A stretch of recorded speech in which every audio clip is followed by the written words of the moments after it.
How will history view MS Dhoni? How will he be seen in years to come? I think he'll be remembered as the man who came into bat number 9 in an IPL chase recently. He'll be remembered as a great captain. I think he'll be remembered as a very important person in the history of white ball cricket. Like, you know, that next evolution beyond someone like Michael Bevan and, you know, the great chaser and everything else. And I think he's got a really important... I think a lot of what's happening in Indian cricket now comes from his professionalism, his pragmatism, his ability to handle pressure and everything else. But as a tactician is probably... As a winner or a tactician is probably how he's remembered, right? Legacy. There's not many players that you can say in the history of the game that leave with a legacy, and he definitely is. I think, you know, from chaos might not be the right word for Indian cricket, but he respects the game. He has a real respect for the game, and he has a calmness. And it is chaos. There is chaos in Indian cricket, but he had a calmness about the way he went about captaincy, wicket keeping. He looks quite a studious guy. And the other thing I'd say about him, he looked to have a real steel about him. And we would admire him as a cricketer, and I'm sure you wouldn't get many people, if any, who would have a wrong word against him. So he had great respect for the game. He's also got the great camera moment, right, of hitting the 6 to win a World Cup. Absolutely. Like, you know, that He's helps. got the iconic moment. He's got his own shot when as you well. think of... He has got his own shot. Yeah, do you know what I mean? Like, and then you put in all the Chennai stuff. Who knows how important the IPL will be in 20 or 30 years' time, right? Like, he's already cemented his IPL legacy by winning a bunch of titles there too.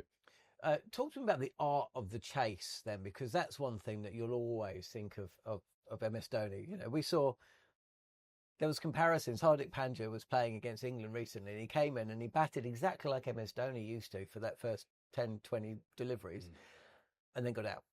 Whereas MS Dhoni would do the difficult thing. He'd bat like that, and then just when you think he's leaving it a bit late here, he's won the game with, you know, 6 balls to go or something. What was it about him that when it comes to chasing down totals just seemed to elevate, almost turned it into an art form? Yeah, I think he was probably the first player to work out that there are this many balls left and I need this many boundaries, right? So I think before that, like if you go back to Michael Bevan did it in a very different way, right? Michael Bevan would be like, I can take it down to the last over, I can get this many runs in the last over, and I can hit my boundaries here. Whereas I think Dhoni was a little bit more like, okay, so we need 40 runs off 20 balls, and a normal player will be like, 40 runs off 20 balls, and he's like, actually what we need here is 8 boundaries with, you know, as long as a couple of them are sixes, right? So it's a very different way, and that's how modern cricketers think about it. The other thing, though, is some of the best chasers, and I think there's a difference between a chaser and a finisher. I think Chris Gayle is one of the best chasers we've ever seen. It's just that he finished the chase in like the 14th over and it didn't matter, right? Yeah. And you see Virat Kohli. And he was another one who set himself up as well, wouldn't he? He wouldn't necessarily go too hard at the start. No, exactly. And you'd think, oh, he's having an off day today, and then... So I think Gayle and Kohli are chasers, and then what Bevan and Dhoni are finishers, and they get right to the end and they take it there, but they've got their own algorithmic understanding of where the scoreboard is at all time and exactly where they need to go to get the runs. And a mental strength to do all that. You know, you're putting yourself under pressure. You're putting yourself under pressure, and you've got to have a calculation. And whereas in the past, particularly in white ball cricket, is get your 1s and 2s. And I'm exactly with you. How many boundaries? Yeah. Your boundaries puts the fielding side under pressure.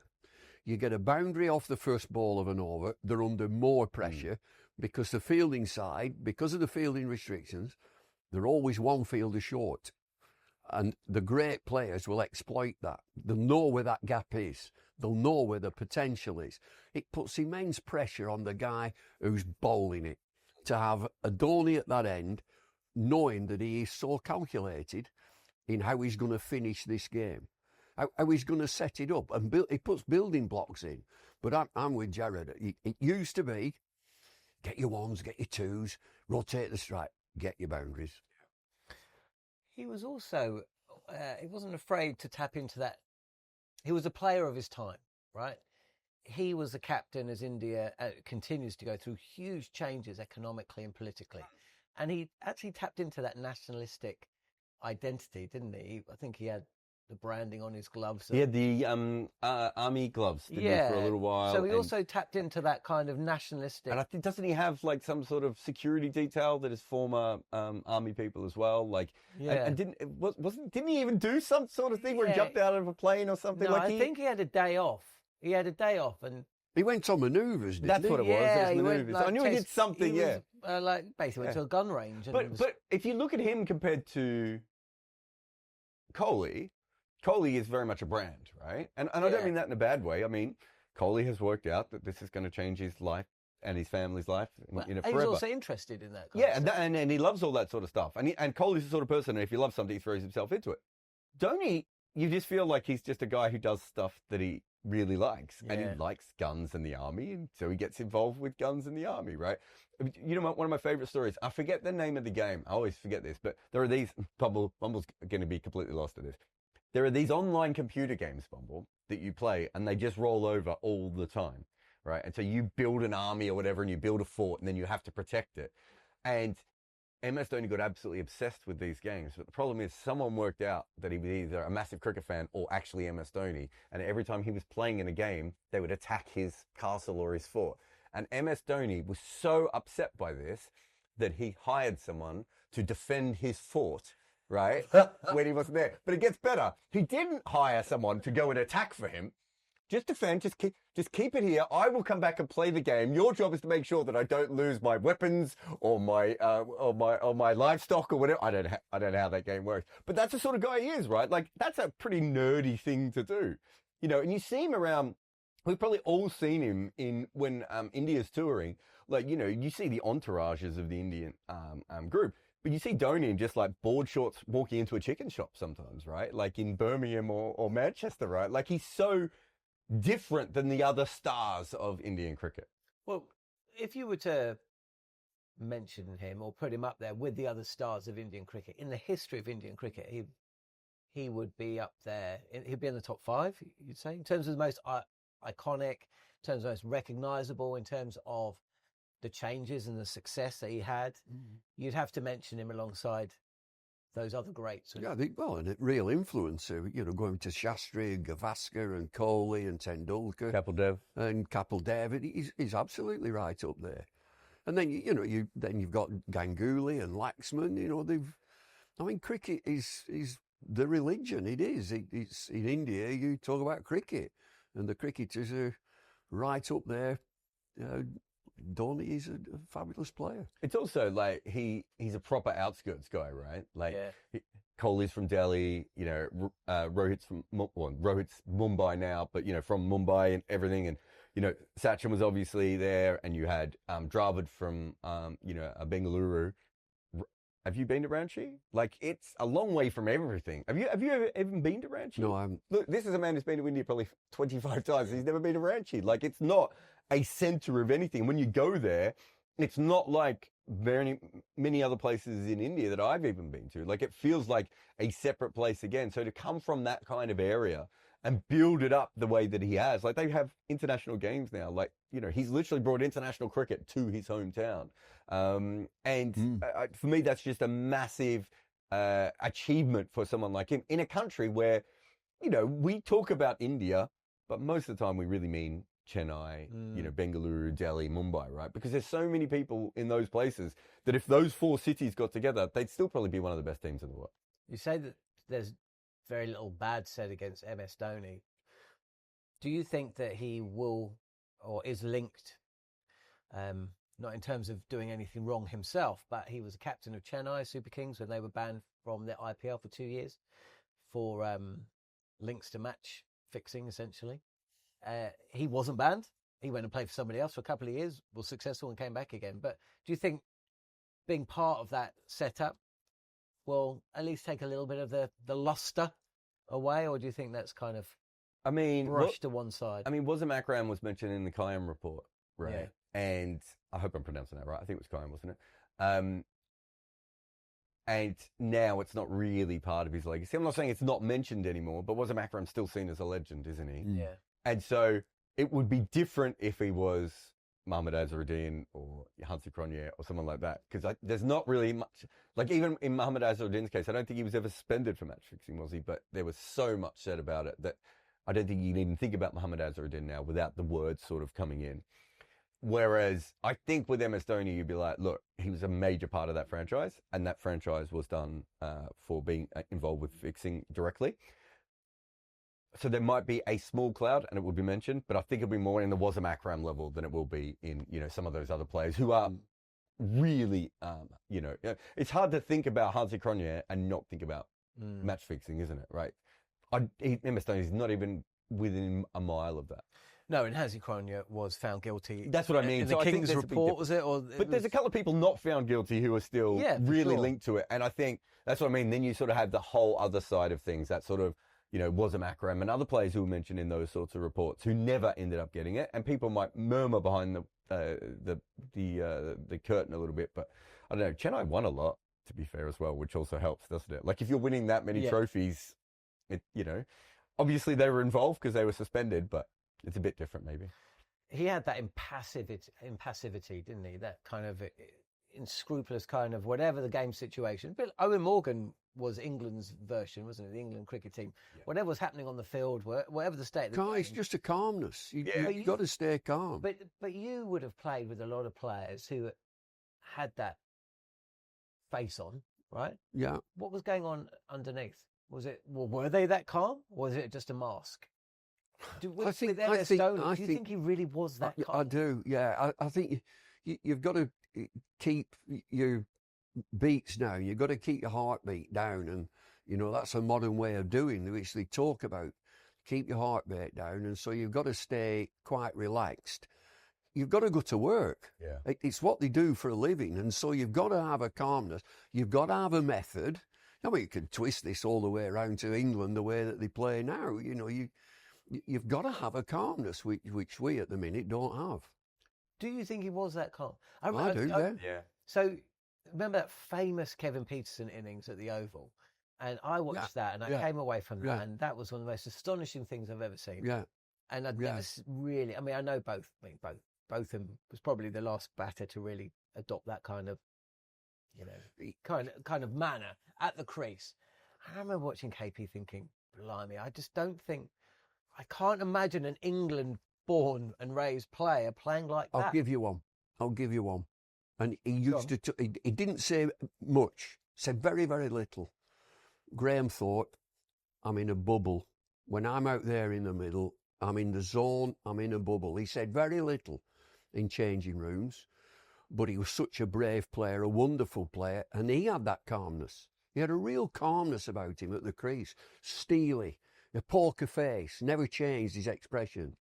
And then, as you say, whatever you say about MS Dhoni, and the majority of it is overwhelmingly good, he will always have that image, won't he? Yeah. If you're a cricket fan, he's probably, you talk about the calmness, it's almost, you can either have him as a steely tactician, or I always say he's the greatest pragmatist in cricket. Like, there was the games where I was just like, he's decided they can't chase this, so he's just not going to worry about it, right? Like, and that sounds bad, but the amount of times he, as you said before, would get too slow and would get there in the end. But I think as a casual person, and his legacy is probably hitting that six, right? That, I know they haven't quite moved as quickly as we thought they would with an Indian team, but that's kind of the 2011 onwards looks like it's the Indian generation, doesn't it? Right? That's the moment. 2011 might be their 87 World Cup with the Australians, where it hadn't quite come together, but it had come together enough. And then over the next generation, all the kids who come into the team now would have watched that image, right? Like that's what they would have come up watching. And so it means a lot to them.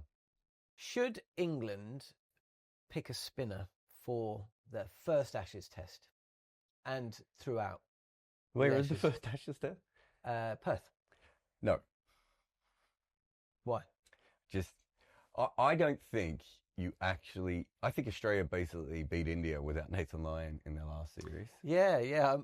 I don't know if it's because every time I turned on the TV, I was just unfortunate. I can't remember. I was out in New Zealand watching that. I'm not sure he played in the series. No, I'm not sure he did. India. I saw him bat. Yeah. India essentially retired Ashwin on the tour, right? Like it was, I think the way the wickets are now, Unless if you have a good spinner, that's different. Like that's a complete different. If they had a frontline spinner that they trusted and would make sense in Australia, if Graham Swan was around, I wouldn't even be having this conversation. No. But as the wickets are playing, the wickets are seaming, right? They're not helping spinners. And in the old days in Australia, what you needed the spinner for wasn't really to attack or anything. It was to rest your seamers to come back and bowl.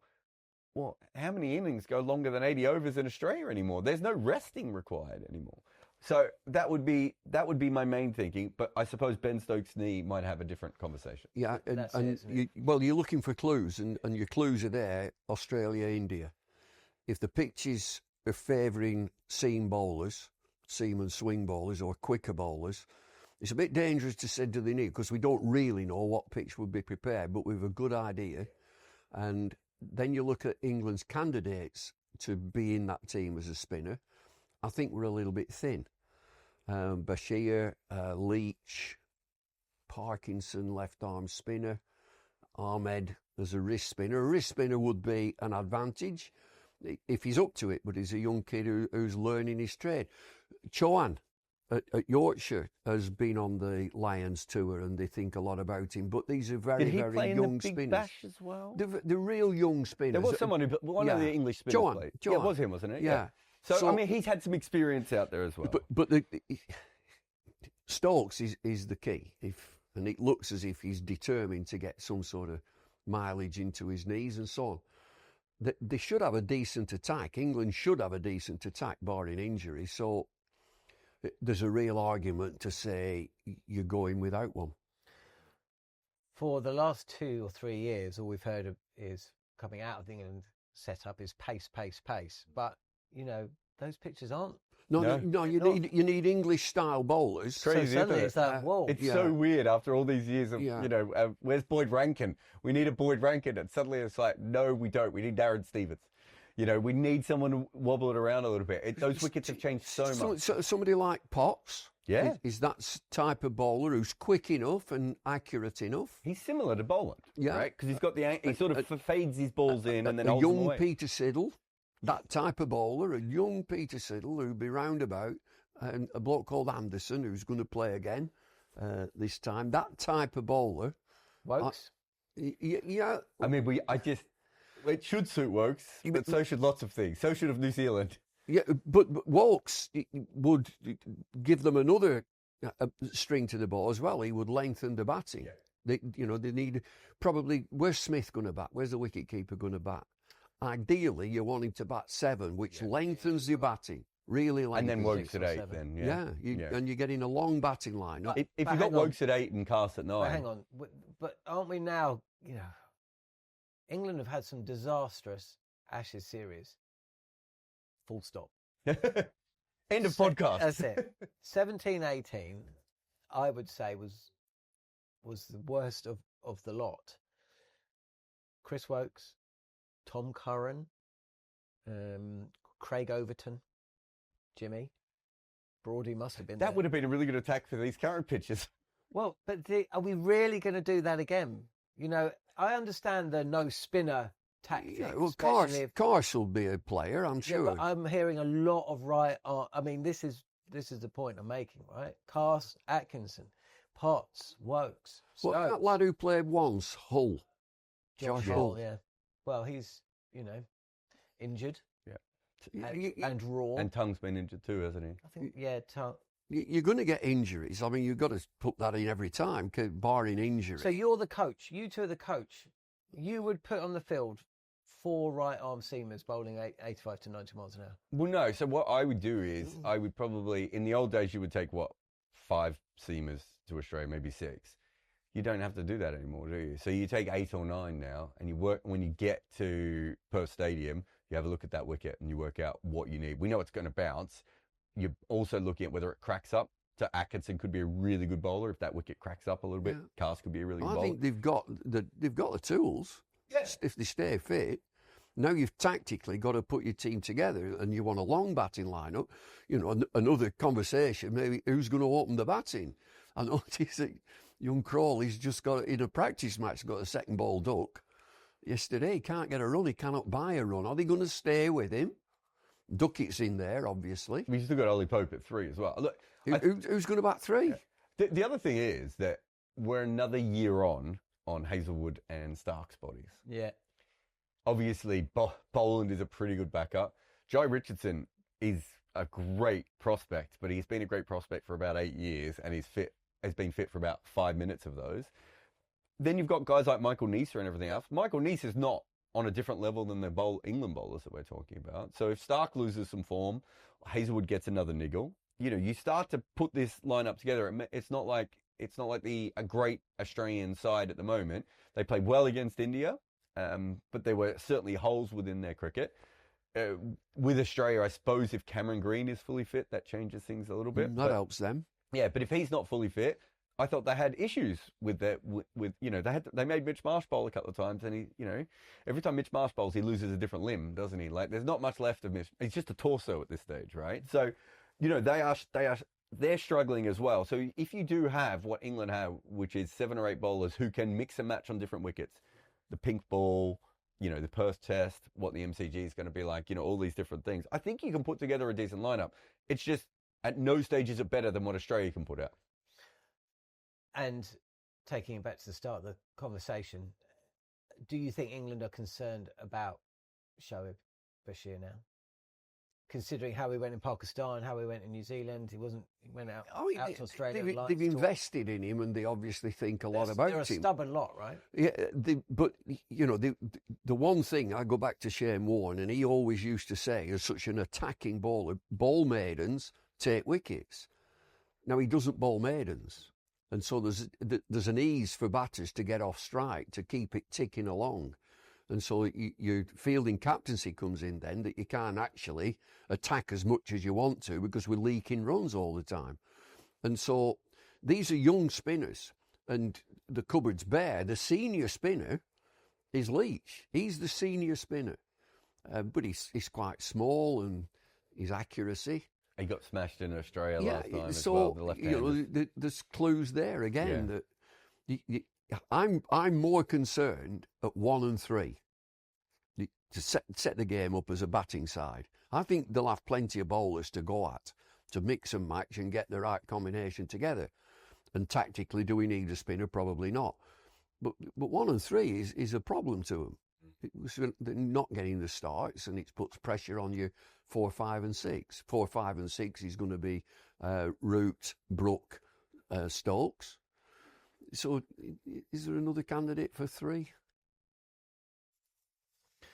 Well, Jacob Bethel. Jacob Bethel, who can also bowl spin. Right, so you've got Jacob Bethel there. There's a lad Cox, who was around. So if Cox kept wicket and Smith at 3. Yeah, it's something they can look at. I just think there's massive holes in that lineup. I don't think the bowls is where it starts. You need a solid 3. The threes, you go back to Jonathan Trott. Yeah. Solid 3. Rock solid. Here's a question for you. I've done the history of number 3s before. England don't produce. No, it's always been a problem. So why do you think... I can't think of any reason why you have so many good openers, so many good middle order players, and that one spot in the middle you've never quite nailed. And one great player, super player, Joe Root, you bat 3, no thanks. Yep. It's almost like in England, it's just not a thing. Whereas in Australia and, the West Indies, it was like an honour, like the best player goes at 3. At number 3. Yeah, and that's changing in cricket. We see, South Africa and India are moving on from that as well. So England's not the only country, but England's the only country that has never really had a great, number 3s for a long period of time. Even guys like Hammond and Barrington didn't bat there that often. No, we also, we had a time where we would pick 3 openers. Yes. Because, you can lose a wicket early on, get another opener in. It's still a brand new ball and a fresh pitch and new ballers. Who was the 3 when you played? 1, 2, 3 would be not Keith Fletcher, myself, Dennis Amos. It didn't matter. Bumble never went out. Keith Fletcher, Mike Dennis, Dennis Amos. This is talking about being in a bubble for Bumble. He didn't even know who was batting behind him. He's like, oh, crikey! I'll be he's here at tea, 1974, man. Who is or was the greatest ever T20 bowler? Who are your nominees? Well, I mean, Lasith Malinga is the one that comes to mind straight away. Yeah. Right. I doubt there are many bowlers that have taken more wickets than Dwayne Bravo. I mean, there are no people in the world who've played more T20 cricket than Dwayne Bravo. And he's also won 2 T20 World Cups. Yeah. So I'd say he's up there. Sunil Narayan, Rashid Khan, Bumrah? Jasprit Bumrah. Although I still think of him as an Indian. So when I think of these players, I think of Dwayne Bravo wearing a Chennai top. I think of Lasith Malinga wearing a Mumbai top. I'm not sure I see Jasprit Bumrah as anything other than an India top. We did win a World Cup with them as well. Right, so you see where I'm getting at. So I think Narayan's really interesting because he starts as that weird kind of off spinner, has problems with his action, and then rebuilds himself into a different kind of bowler. Yeah, which that's never confuses existed. me as well. The other thing is that now I think of Narayan as opening the batting. Yeah. So his career is fantastic, but I don't think he quite beats Rashid Khan as a spinner. No. Dwayne Bravo has the most wickets, but has played the most games. I think he's a fantastic player, but I don't think he's the greatest T20 bowler of all time. Rashid Khan's very close, but I think it's probably Adam Malinga and Bumrah for me. Yeah. And I just think that Bumrah can do more things. I don't think there's a situation that you don't want to throw the ball to Bumrah, whereas maybe with a brand new ball, Malinga's okay, right? And he gets better as the game goes on, whereas Bumrah could be the best bowler in the first over and the best bowler in the 20th over. I don't know what the weaknesses are of Jasprit Bumrah. He never gets hit, and he takes wickets when he needs to. And the pair of them, I've narrowed it down to Bumrah and Malinga, unorthodox. Yeah. Which confuses a batter. And a round arm action with lots of slow deliveries but enough pace, it can confuse batters. And I would say Malinga shades it. Why? Why would you say Malinga? Did it for longer. Yeah. You know, everything about him. He wasn't tall. He's quite small. You know, the shock of hair. There's a lot of things that he's going to confuse a batter, and particularly the action when, you know, you're geared to somebody coming up throughout your career and doing that, and then suddenly it's coming from here and then out the side of hand. Lots of slow deliveries, lots of guile. So I'd go Malinga, just shading Bumrah. We haven't mentioned any Australian. I don't think there is a great. Any English, any New Zealanders. Stark had a great African. tiny period, but then he stopped playing T20 cricket, and when he came back, he wasn't in his prime anymore. Yeah. Stark had 1 year in the IPL where I think he took like 1 billion wickets at an average of like 12 or something, but he didn't play. He hasn't played as much T20 cricket.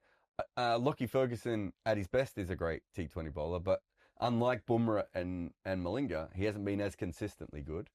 Marco Janssen maybe in the future. Rabada I think is very good. I don't know.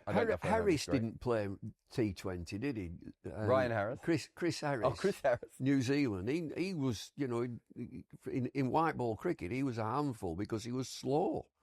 Just bowled it slow. You'd expected it to come a lot quicker. I didn't think that was the name we were going to come up with, but no. Chris Harris. But do you know who bowls like Chris Harris? Virat Kohli. They bowl with that same little weird action. I don't think there are that many. I mean, Dale Steyn should probably be in this conversation. If you look at his numbers, he was incredible. But I'm not quite sure he's on the same level as Malinga or... and then where do you put someone like Trent Boult and Bhuvi Kumar, who might be the two best new ball bowlers, and briefly Shaheen Afridi as well? Well, where would you put Trent Boult? Because he has been scarily consistent for a number of years. Can you argue that Trent Boult has a bigger impact than sometimes Malinga because he takes the wickets early on? He shapes the game in a way that Malinga can't. Well, I'm having Malinga. I know you're having Malinga. Yeah. But could you argue? Where's Alfonso Thomas in all this? So the bowlers that you've mentioned are pretty much either unorthodox fast bowlers or they are brilliant spin bowlers. So who would be the best orthodox bowlers? I mean, Trent Boult would be one of them. Trent Boult, Trent Boult, Kumar, and Dale Steyn.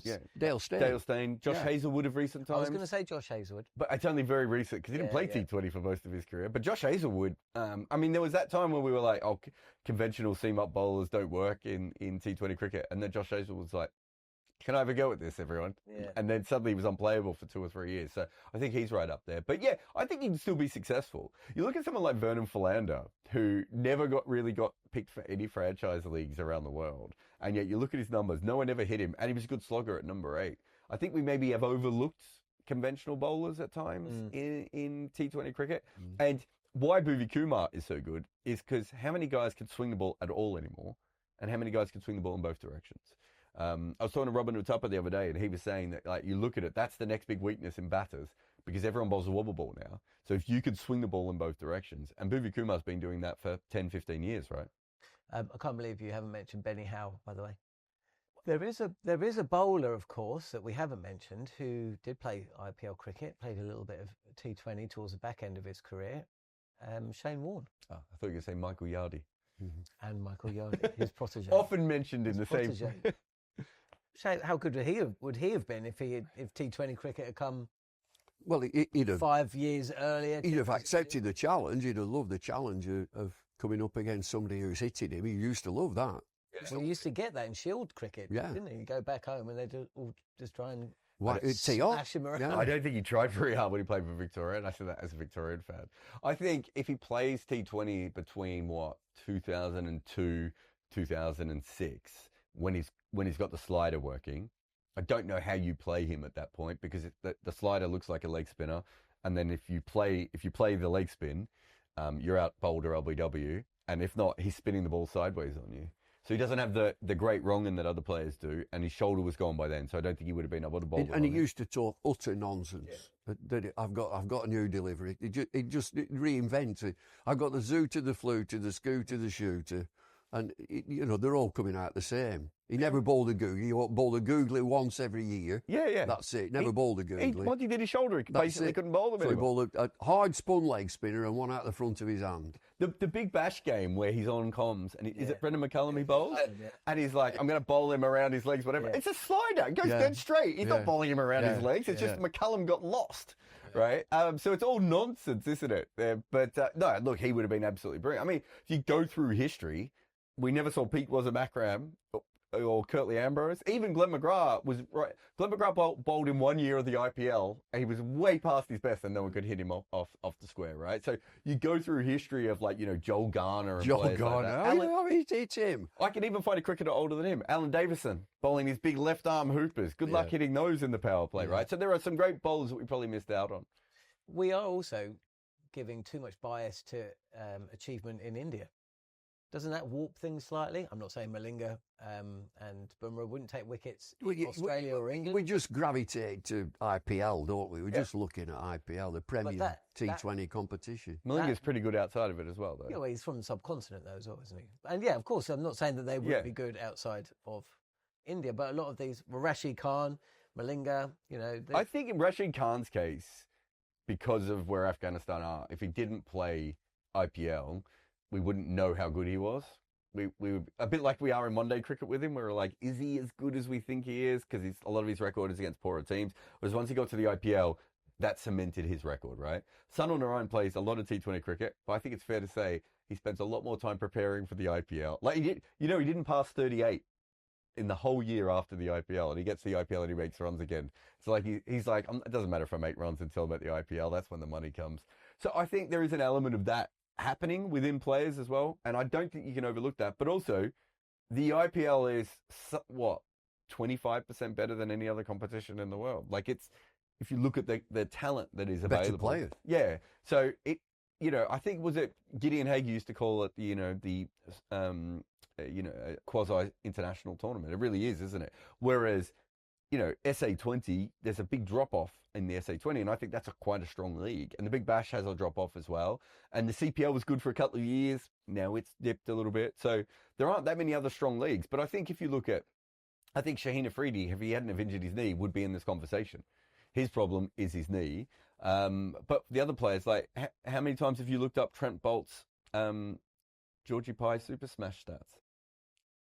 You love calling it Georgie Pie. Is that what it was called? You know it isn't. It's been that for like 3 years. And have you ever tried to look up any stats for New Zealand domestic cricket on Cricket Info? Only It is the most difficult league to find any information on. The only time I ever watched it was when I was working overnights for talkSPORT, and then the games were being shown at the same time. I was really good. Is it the Canterbury team with the really good kits? Yeah, no, they've all got retro tops. Oh, the Canterbury kits are great. Yeah, no, I'm going to get him a Canterbury top. I love it. Yeah, I love it. Anything like that. Who was the best all-round team ever? Was it the West Indies in the 70s, 80s? Simple. Lancashire in the 70s? Australia? West Indies. When you say all round, West Indies. What do you mean by all round? Oh, no, that's throwing it because you're going to say, they haven't got a spinner. I'm going to say they're not as all round as some other teams, but I want to know what who's the best team? West Indies. If you were to put them up against each other, West Indies. Who would win? West Indies. So who are the? I'm only going to go with the bowlers, and there were 4 or 5 bowlers queuing up to get in. You don't want Warne, McGrath, Lee, Gillespie. Not against the West Indies. They'll blow them away. So West Indies will blow them away. With Gilchrist at 7. But blow them away. I don't know. I think the West Indies side isn't as strong in the batting, and they don't have a spinner. Viv Richards, Clive Lloyd, Gordon Greenidge, Desmond Haynes. You don't think that's? No, I think the top 5 is great. Yeah. I think 6 and 7 is Jeffrey Dujon. Well, Jeffrey Dujon averages about half of what Gilchrist does, and had about a third of the impact. Yeah, he'd catch more than Gilly. He would. I give you that. Yeah. I don't know. I think it's hard to go past the fact that Australia bat a little bit deeper. This is an Australian, by the way.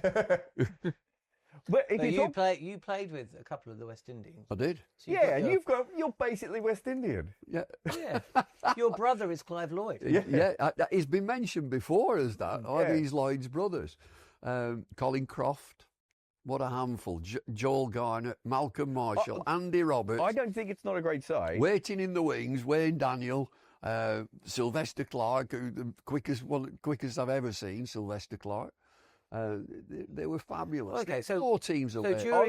During their really strong periods, which was a long time, memory serves, West Indies struggled against Pakistan, I think. But Pakistan were a great team as well. They were a great team, and Australia struggled against India in India. Yeah.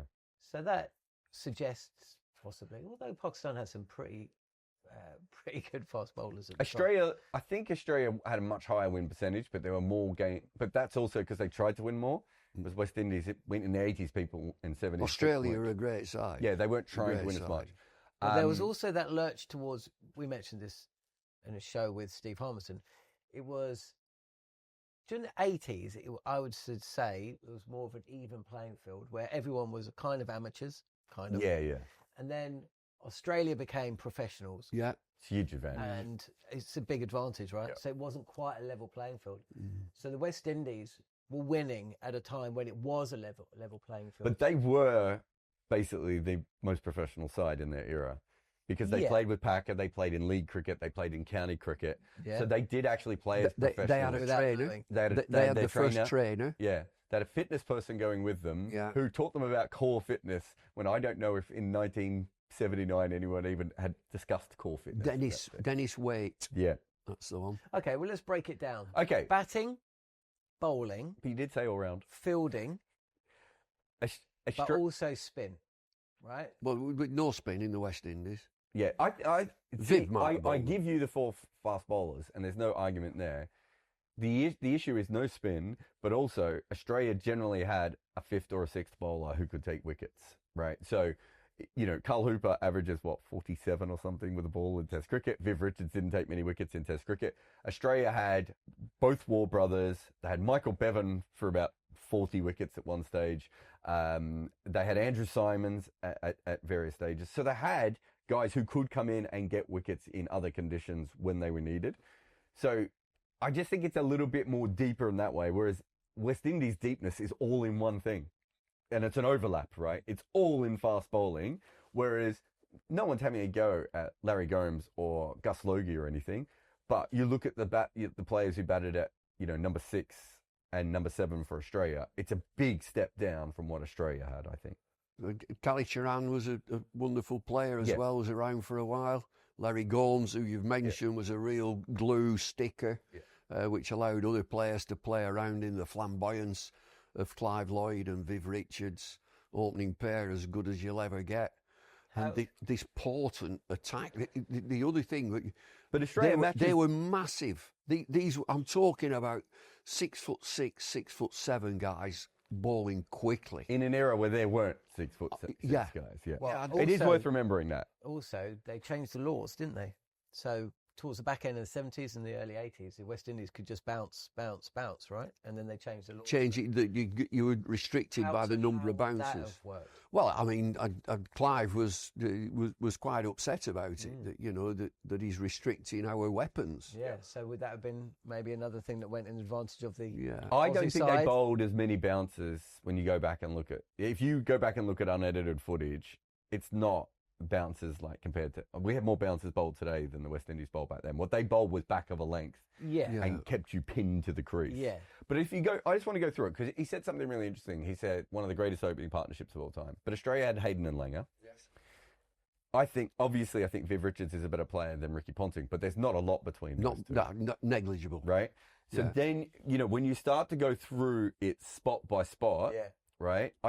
Steve Waugh and Clive Lloyd kind of nullify each other out a little bit in that, right? Like I would probably have Clive Lloyd slightly higher.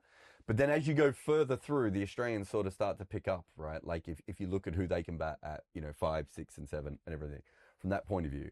So I don't think there's a clear answer. But if you look at the most all-round team, neither of these are the most all-round teams. The most all-round teams are the teams without all-rounders. 8, 9, 10, 11 will be blown away. I know what Warney were like against quick bowling. Yeah. He'd be number 8. They'd blow him away. They'd just blow him away. I don't think the West Indian tail would make too many runs against No, Warren, they wouldn't. though. No. So again, that's not what I'm saying is those things are kind of nullified. It wouldn't be a 5-day game. No. Well, and that's the other thing, having that strength in bowling depth, which you talk about, how important would that be if it would be a shorter game? One team wouldn't be batting for 120 overs, would they? Yeah, it's just, so where the all-round thing comes in is there were times when the ball was swinging around and Australia could just give the ball to Steve Waugh or Andrew Simons or whoever it may I'm be. missing a West Indies all-rounder. Eldine Baptiste? No, so they had... a bit later, is that?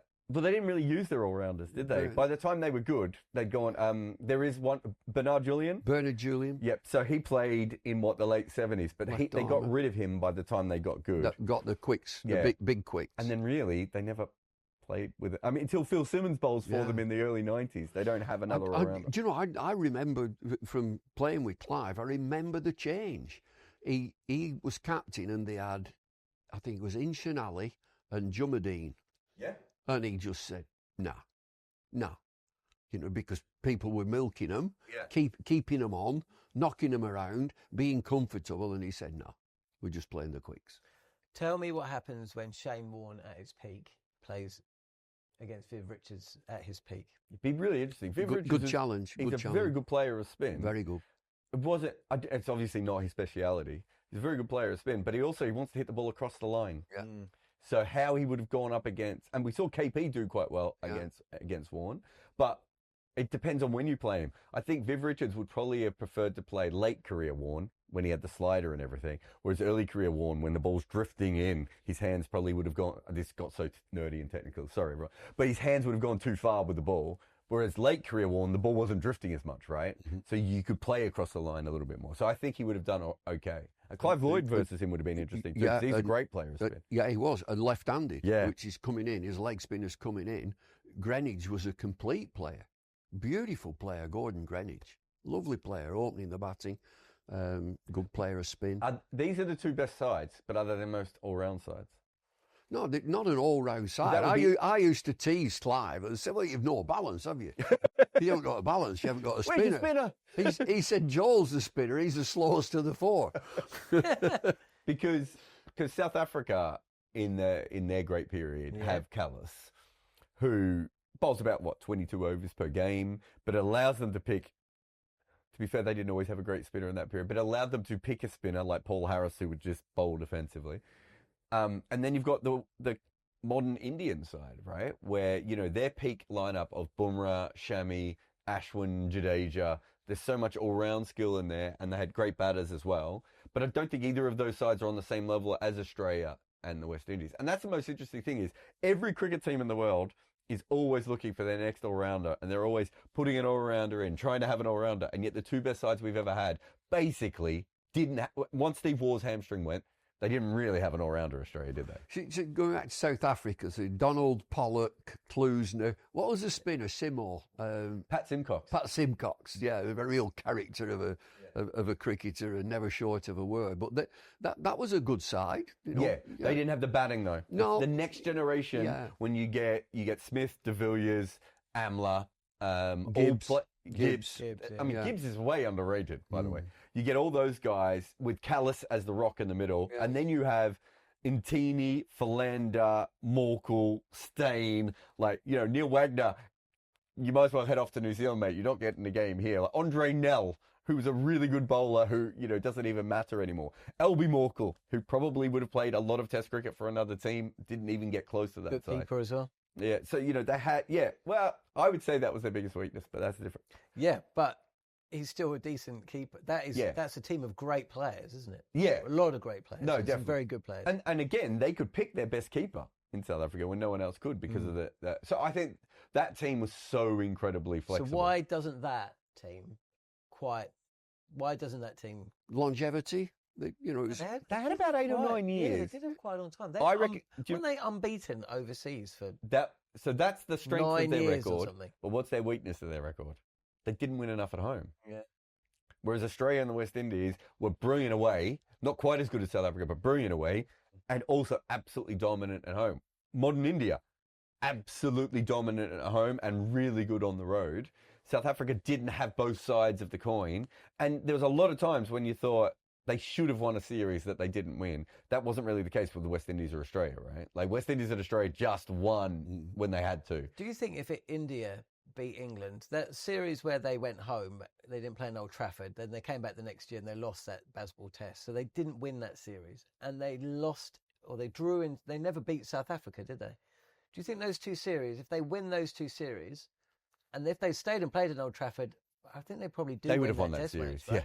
They win that series. That South Africa series, for some reason, they seem to reserve their very worst for South Africa. And I can't quite work out why that is. But if they win those two series, do you think that elevates them up to a point where you are actually saying, hang on, this team was unbeaten at home for 13 years. It's won everywhere. It's won 2 Border Gavaskars in Australia. What more can this team do? They were slightly more dominant at home than Australia was in their period. Yeah. And certainly more dominant than the West Indies was in their period. And it's more varied and there are more challenges and you have to get up for 2 Test series and everything. So I think if they'd won one of those, it probably gets them into that conversation. But you've got to remember the big thing is that, and this is why I rate the West Indies higher than Australia overall, right? So if you take the best teams, I might still go with Australia. But overall, West Indies did it in 2 different generations. They had one whole generation come through. Clive Lloyd disappears, and they keep dominating for another 8-9 years. When Garner is not playing, when Roberts is not playing, when Malcolm Marshall is not playing. Australia's great thing is 2 bowlers and a lot of great batters around it. The minute the bowlers leave, Australia drops off again, right? And that was the big thing for me with India. I really wanted to see what would happen when Ashwin and Jadeja were not the core of that side anymore. And the first thing that happened was Ashwin retired in the middle of a series and they lost it. But they also lost at the end to New Zealand. So that's why the West Indies is so remarkable. It's 2 clear generations. It's not just 3 great bowlers who happen to all be in the same period of time. You can get a great generation if you're lucky enough to have 3 great bowlers who overlap with ages like Cummins, Stark and Hazelwood. The West Indies, literally their bowling attack from 1976 through to 1994 is completely different. But like you said, on a level playing field when there wasn't the money around and, everybody was about the same and they were very dominant. So we agree, or you two agree? We got there. We got there in the end. What needs to happen to make the IPL more competitive? I don't think there is. So they've got the mega auction. Yeah. And there really isn't anything else that helps you when a team is poor get better. So, for instance, there's no sort of draft capital that you can get. So if you come last, you don't get better draft or anything like that. You don't get access to the best young players coming through or anything like that. So at the moment, it's like I think you can get stuck in either mediocrity right? Or even get stuck at the bottom. And so Chennai really understand what they're trying to do and always have. Kolkata have come up with some really good ideas over the years and have had Sunil Narayan and Andre Russell for 12 years, whatever it is now. And Mumbai are really good at finding young players, but also having a great core together. The other teams aren't as smart. The only way to help them is to actually build it into the system that they can get something. So when we get to a mega auction, Mumbai is still going to be able to keep Jasprit Bumrah and Hardik Pandya and Kieron Pollard and whoever that may be, right? So what really probably needs to happen in the future is for the poorer teams to have something that is given to them to give more balance. But I don't think it's not as unbalanced as some other T20 leagues out there. I was going to say, I mean, and also comparing it to other sports. Yeah, I think it's pretty balanced. You know, if you look at F1. What do you mean poorer teams? You mean teams who haven't got the money? No, well, there is an element of that as well. But I mean, if you look, one of the great things about American sports, right, and they get a lot wrong in America, but they get a lot right as well, is they're always trying to make sure that the teams who are with poor records have some sort of advantage going into the next year, so that hopefully in the future their fans will be able to. So even if you've got a team where, like, let's say you went all out with the best young players in the IPL now, and you just went, for 3 years, we're only going to get the best young players. You would pay a lot of money for them, you would get those players, but then at the next mega auction, you can only keep maybe 3 or 4 of them, maybe 6 of them if you're lucky, and you have to build your side back up. Whereas the other teams have the ability to bring in, you know, big name players, keep them involved, and then have them for the next 10 or 15 years. Like Dhoni's never going to leave CSK and Rohit's never going to leave Mumbai and all that sort of stuff. So you need something so that these smaller teams have their ability to get their Dhoni or their Rohit Sharma. Whereas at the moment, they're still going up against Mumbai, and Mumbai can still buy that next young great player, right? So there's no equity in the system from that point of view. So being bad in the IPL means you could get caught being bad for a long period of time. Punjab might be the best example of a team that has just got stuck, right? And it's taken them until this cycle to get out of it. So I think the mega auction is there for that reason, but it doesn't really work. But when it comes down to it, I think the other teams have just been smarter. I thought it was, you know, you've got all these millionaire, billionaire owners, and you're all the same. You've got to buy properly and sensibly. Yeah. And we'll see who comes out at the top. Yeah, but that is that what you want? Or do you want it? Because then you're assuming all those billionaires are going to buy sensibly. Well, But they're not. Well, that's their problem. It is their problem. Yeah. But if you're building a league, it's your problem. Do you really want a league where only Mumbai and Chennai continue to win a huge percentage? Have they won 50% of the titles? Or they must have the best people buying. They must have the best knowledge. No, they do. I'm not having a go at them. They're doing great. But if you're running a league, you don't want to come in every year with them in the top 2 or 3 favourites and then winning the title. You want the bottom teams to up your game. And that's what I'm saying. So you need to build in that sort of competitive balance. Okay. And the only thing they have is the mega auction.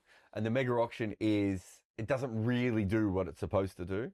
Because if the mega auction had worked, we would have parity in that league. And we don't have parity. We have 3 teams who've won almost all the titles. It is a fantastic league. The entertainment and the quality of play. I would change if you're asking what would you change. I think that having worked on it, strategic timeout is utter nonsense, absolute nonsense. When this game was invented, T20, it was snappy. It's a quick game, and it's gone slower and slower and slower. It's taking hours, and that's not what it was designed for. To be still at a cricket ground at midnight cannot be right. I wonder what if with YouTube you can see your audience, and I'm sure you can do similar with the TV. I wonder whether, if there was a massive drop-off, then I imagine the TV bods will be saying, push it forward, quicken it up. Yeah. As that isn't... But it's the players that are, tactically, the captain standing with the ball and moving the field. They've got to be sharper. There's no... I'm an old stager. There is no excuse for it.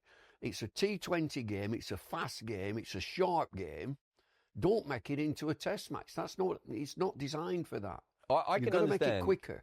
Because if you look at the NFL takes about 4 hours for what is 48 minutes of play. Yeah. Right. And the NFL rates so well, I get the idea. My issue is there a time of which, as you say, with the YouTube viewership, where it just comes down, and we can see that on the TV ratings. Like, how many good IPL games are people not watching the end of because of how late they're finishing?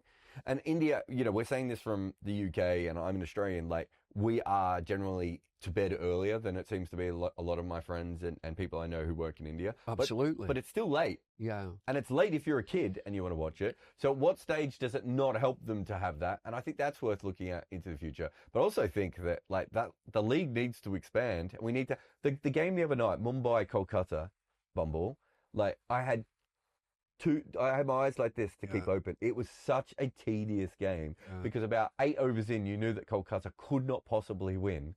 And the game went on and on. And I was thinking, if this was the Blast, I would have just turned on a different game. These people are savvy. The owners are savvy, multi-billionaires and so on. And so I'll qualify what I'm saying about strategic timeouts and the time of the game. It may work in India. For an Indian audience, that's fine. But to grow the game in the UK and anywhere else, people, they're not up for that. They're not prepared for it because they will go to bed and they will do something else. They want it snappy. But what I'm saying is, if you're going to have the long games, give me 2 options. Because there's no point having a long game that's boring as well, right? So if you have...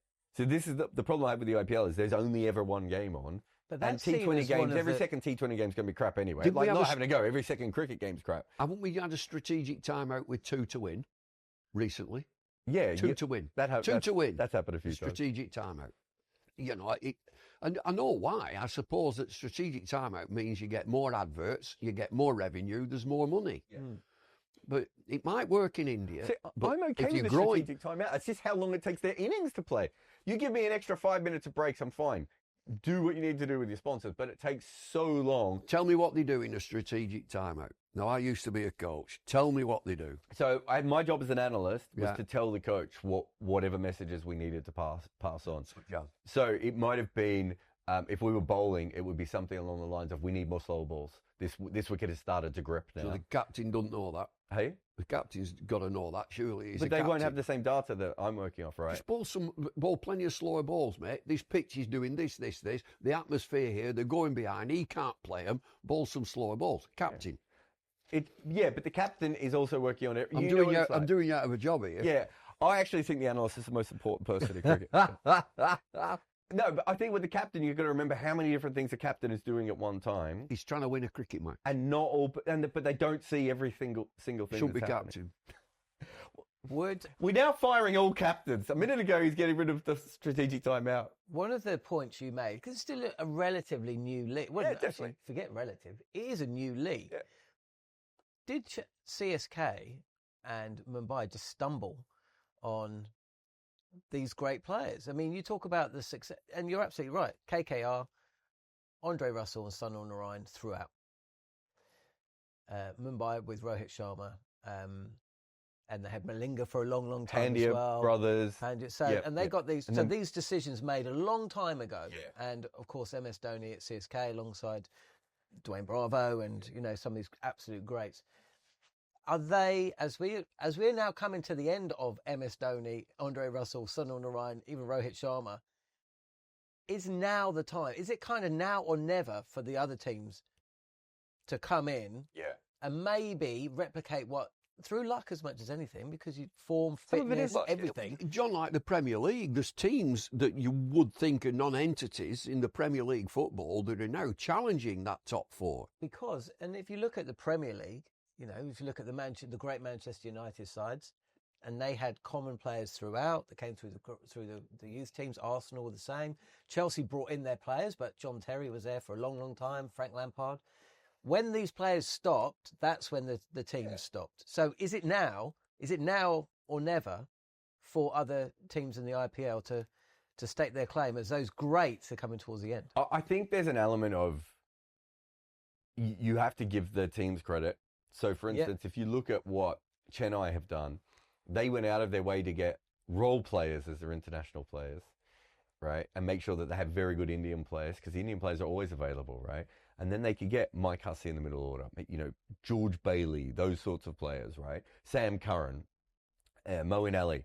So not always they're not going for AB de Villiers and Chris Gale, are they? So that's a really good strategy. On top of that, they made their wicket spin sideways, and they picked a bunch of finger spinners and batters who could play against it. Mumbai has been absolutely brilliant at finding. They've got this 24-year-old who never played a game of senior cricket or one game of senior cricket and plays in the IPL and takes 4 wickets in his first game. Little left arm wrist spinner, right? Any team in India could have gone out and found that kid. Yeah. Where was Bumrah? Like there were people who'd seen Bumrah before who thought there was something in Bumrah. But again, Mumbai keep picking that. The Pandya brothers weren't particularly highly rated, and so they both ended up there. And KKR have done lots of smart things as well. So I think it is a combination of those two things. I also think it's dumb luck that Delhi and RCB have not won a title yet. But I also know how badly those franchises have been run. Who is the best director of cricket? I assume they've got one of them in the history of IPL. And who's the MS best Dhoni. coach? Who's the best coach? Who's the best director of cricket? That's a good shout. I mean, I think the whole Chennai setup, they're very private with how it's done. So we know a little bit more about, Kolkata. So there's Venki in Kolkata who is a genius and has also done well in franchise leagues outside of there. And I remember when I was working in the CPL, we had the owners meeting, and some of the questions from the owners Bumble, I was like,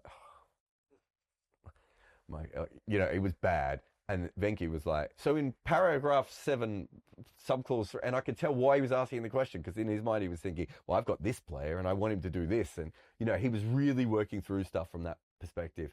So he was very good. But yeah, Chennai, that sort of Stephen Fleming, MS Dhoni, and the whole management of Chennai, I think are very, very clever. And in Mumbai, again, I don't think what we don't really have at the moment is perhaps famous general managers in the franchise cricket, but that will probably come in the next couple of generations, right? Where you'll start to get those sorts of people.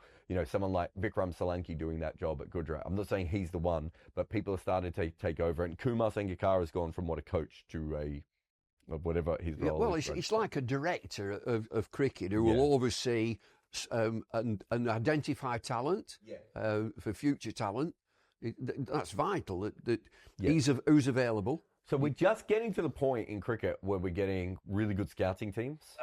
Right? Yeah. So the scouting teams are getting up there now. Yeah. We're just getting to the point where the general managers are starting to get the most power, which makes sense because they're the people who should be picking who the captain is and the coaches. The buck has to stop somewhere, right? Yes. We're just getting to that, but there's still an overlap of sort of old cricket where you might get the captain who is very important or a coach who's very important. So we need to get to that sort of thing. Because the thing with the coaches do you remember when Trevor Bayliss was coach and he always used to say, well, I don't know if I can be a selector. I don't watch any county cricket. Most of the coaches that I know don't know who these cricketers are until some random scout or general manager has suggested them to them. That shouldn't be their job. So why are they making decisions at the auction table, right? But they would be part of a conversation that you can now look at.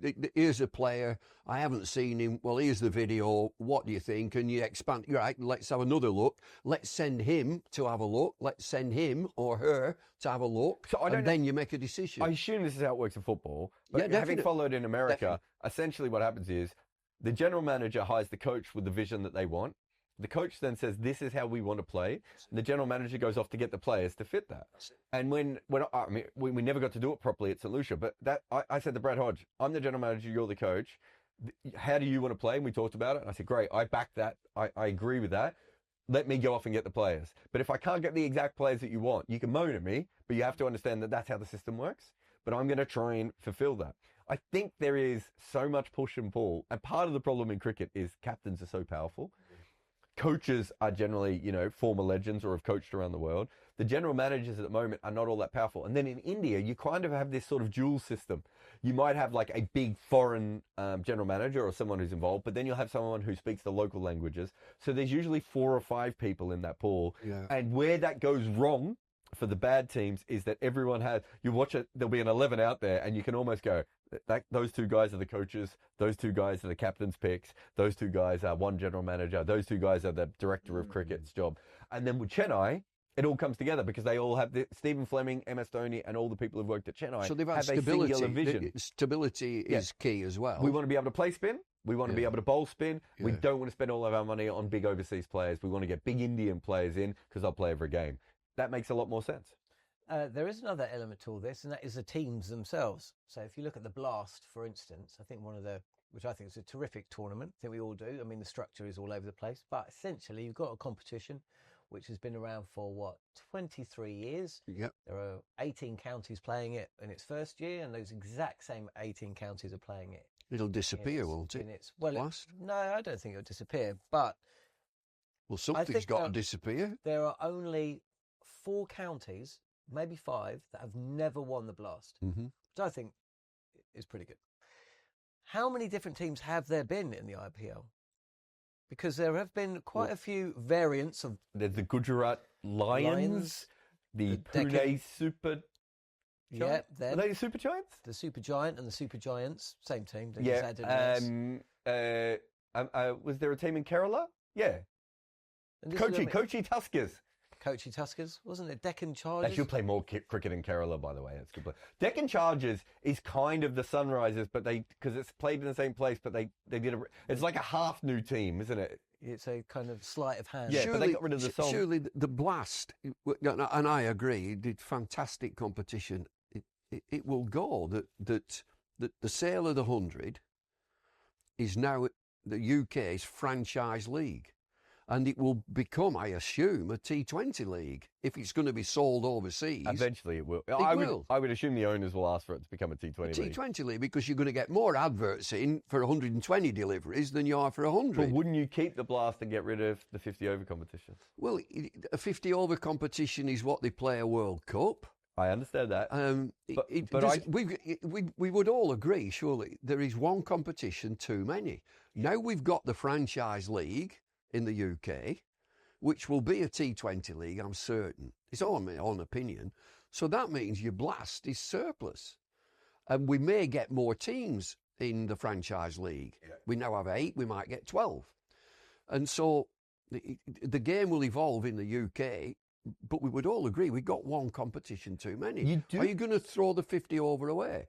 It's not popular. I don't know if you know this. They do actually have a second T20 competition in India. The Syed Mushtaq Ali Trophy, SMAT, as the people on the internet call it. And they then have a big league in Bangalore and Chennai as well.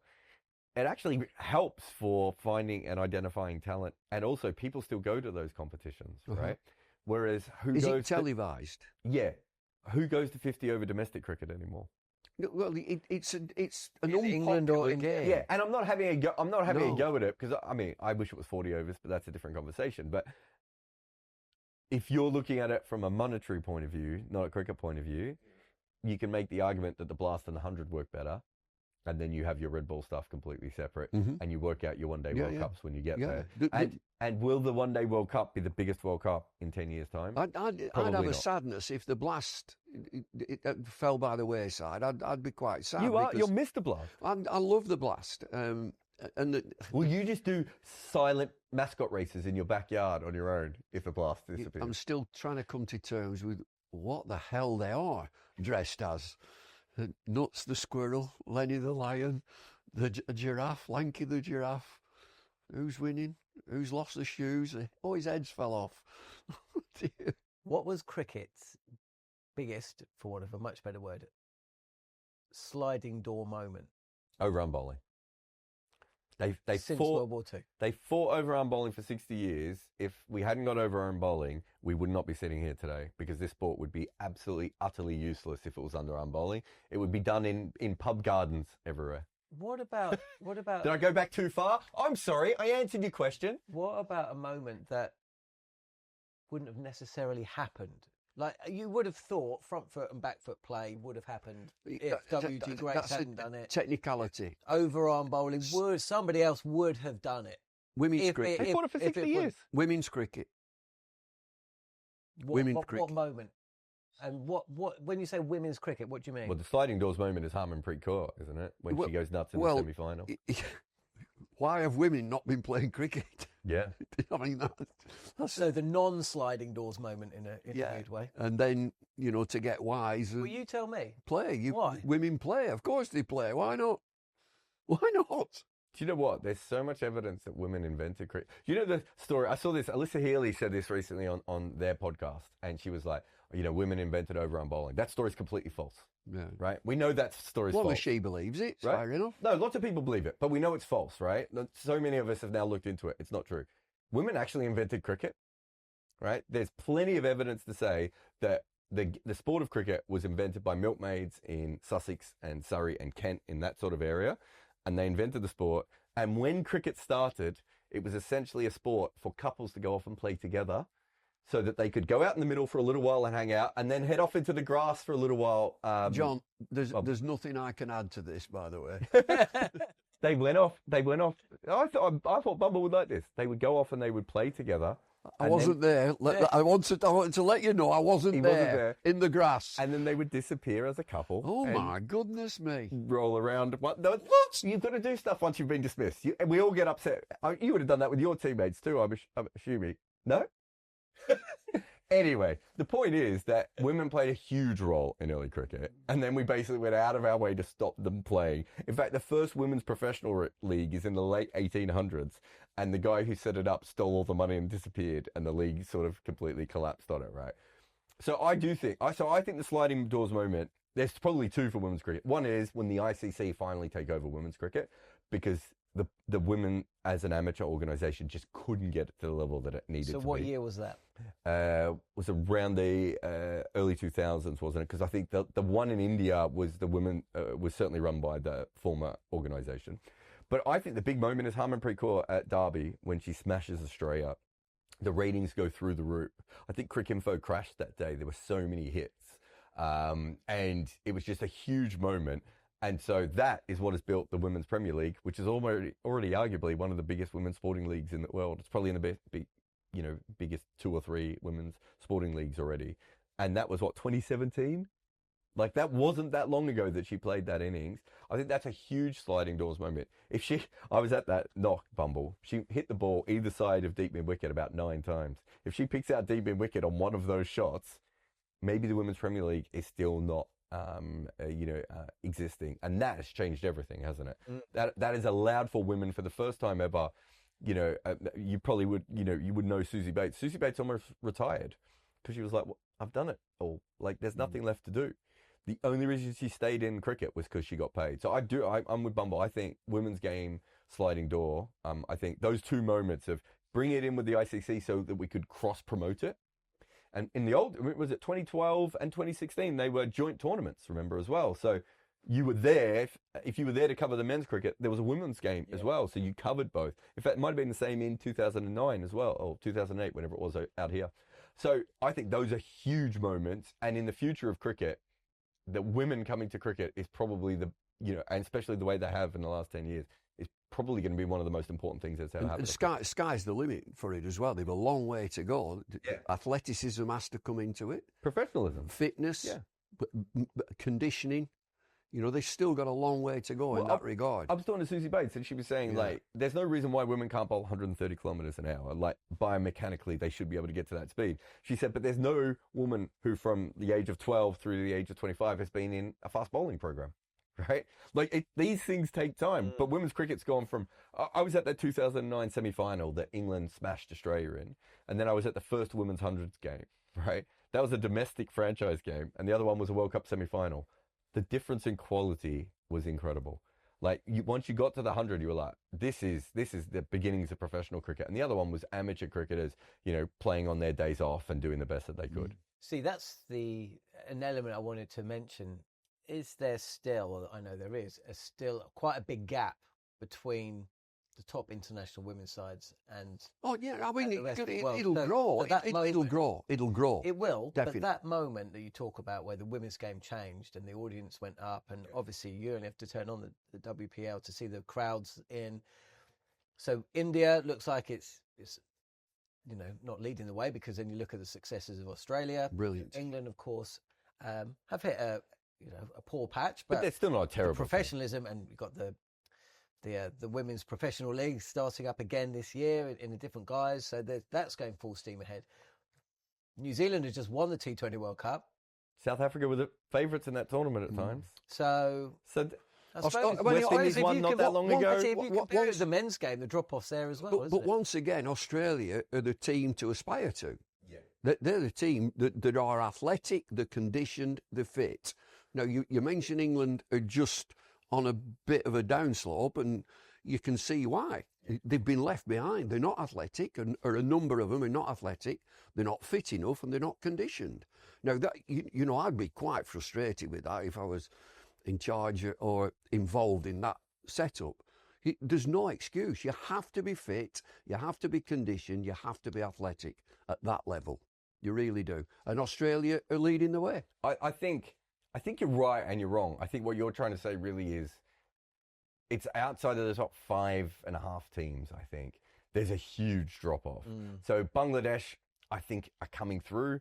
Pakistan have played some okay cricket, but teams like Ireland, just haven't quite stepped up. The Zimbabwean women have struggled at times as well. Whereas if you look at men's cricket right now, you're probably every tournament you come in with about 5 teams, maybe 6 teams who could potentially win it, and a bunch of other teams who might make the finals.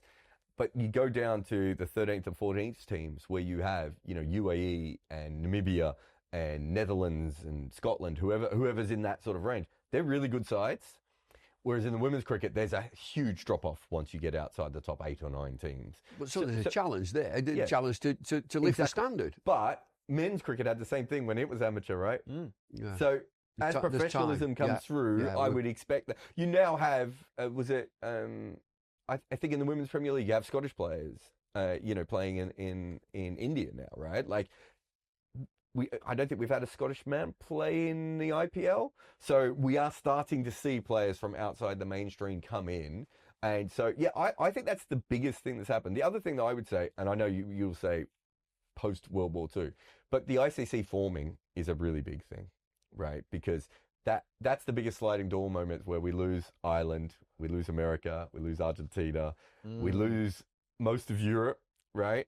What could cricket have been if we didn't make it a private men's club in 1911 for no reason, right? Like, it didn't need to be an empire-led Commonwealth sport. That's huge, right? Because we're still fighting that every single day. You always said to me, like, in my job, I've got like 12 teams to write about. But if I was a football writer, I'd have like 50, right? And you're right. Like, we don't have that. And that was a huge moment made by a bunch of idiots who had no foresight. Well, they're a bunch of idiots, right? With no foresight. Friends of the show. And we've ended up with now an ICC that we don't even really like or trust, and maybe the Saudis are about to buy the whole thing anyway, right? Like, so everything could change. So for me, not allowing women to play cricket for about 180 years and forming a private men's club based around the Commonwealth were probably the two things that have held cricket back as much as possible. And then I would say the Men's World Cup. So I know that starts with the women again, weirdly, but Rachel Hayhoe Flint, being involved with the invention of a Cricket World Cup in 1973 had probably changed cricket the most, because from 1975 onwards, Sri Lanka come through, Zimbabwe come through, Afghanistan, Ireland, Bangladesh, all these teams came through. They all play Test cricket, but where do we first know about them? Through the World Cups. And 1975 is the first Men's World Cup, and by the 1980s is the first time when Australia and England are not the two best teams, right? Like, I don't think that's a coincidence. I think there was a reason for the other teams to get better, because once the West Indies started winning World Cups, then India wanted to win World Cups, then Pakistan wanted to win World Cups, right? And where's it going to go then? With women's cricket, that is. And I think there's actually a link there, because, you've got, 2 countries in the world, Brazil and Thailand, I think. They've got women's teams and not men's teams. Well, they have men's teams, but their women's teams are where they pump all their money, isn't it? Yeah. I was just speaking in America, and I was saying the same thing. It was like, eventually the American men's team might be a very good team, but if I only had a couple of $1 million, where would I be investing it at the moment? There's so much more growth in the women's game, right? You can do so much more with $2 million in the women's game than you can with $2 million in the men's game. So I don't think that Brazil and Thailand are going to be the only 2 teams looking at it going, it might cost us $20 million a year to be good at men's cricket. It might cost us $3 million a year to be pretty good in women's cricket.